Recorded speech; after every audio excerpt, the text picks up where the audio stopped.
Rakan Ahmad, Abdullah kehilangan bapanya 6 bulan yang lalu.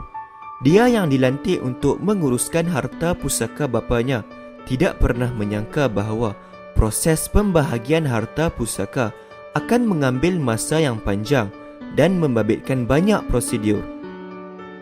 Paling mengejutkan Abdullah ialah semua harta peninggalan bapanya dibekukan, termasuklah pelaburan dalam Amanah Saham Bumi Putra ASB dan simpanan sebaik bapanya meninggal dunia. Selain itu, beberapa pertelingkahan yang berlaku antara waris menyebabkan proses tuntutan sering tertangguh. Ahmad terkejut dengan cerita rakannya itu kerana dia memikirkan bahawa pembahagian harta pusaka adalah mudah, lebih-lebih lagi untuk orang Islam kerana adanya hukum faraid. Abdullah menasihatkan Ahmad untuk meminta ibu bapanya mengurus harta yang ada supaya kelak Ahmad tidak berdepan masalah yang kini membebaninya.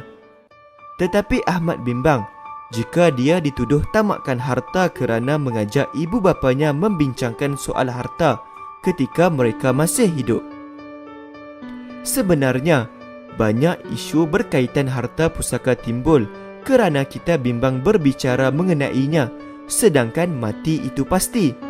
Realitinya, lebih mudah untuk menguruskan harta ketika pemilik masih hidup berbanding selepas mereka tiada lagi. Ini kerana tiada siapa tahu apa akan berlaku selepas kematian pemilik.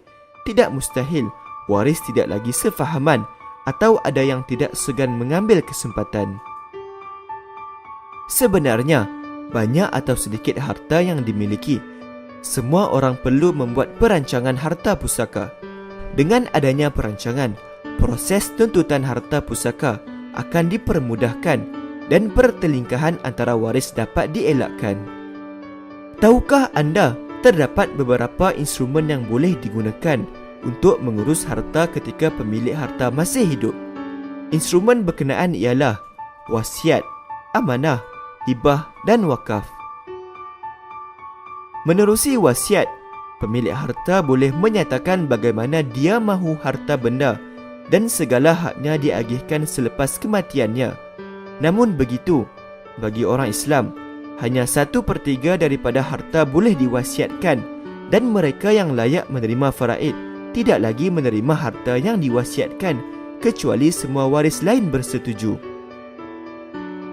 Sementara itu, menerusi amanah, pemilik harta boleh melantik pemegang amanah untuk menguruskan harta demi kepentingan penerima, terutamanya jika waris masih di bawah umur atau orang kekurangan upaya. Dengan adanya pemegang amanah ini, harta yang ditinggalkan akan ditadbir oleh mereka yang profesional seperti peguam dan hak waris dapat dilindungi. Ia juga boleh digunakan untuk pemilik terus membuat kebajikan kepada orang ramai. Sementara itu, bagi orang Islam, ada 2 lagi instrumen yang boleh digunakan iaitu hibah dan wakaf. Hibah adalah pemberian harta kepada sesiapa sahaja yang diinginkan sebagai tanda kasih sayang atau berterima kasih atas jasa yang diberikan, manakala wakaf pula ialah satu kaedah pemberian harta seperti rumah atau tanah untuk tujuan kebajikan. Wakaf dapat menjamin amal jariah berpanjangan walaupun selepas kita tiada. Semua instrumen ini sekiranya digunakan dengan betul akan memastikan harta yang ada terus memberi manfaat kepada waris yang ditinggalkan. Justeru, rancanglah harta yang anda miliki supaya kelak ia terus memberi manfaat kepada diri anda dan mereka yang tersayang yang anda tinggalkan.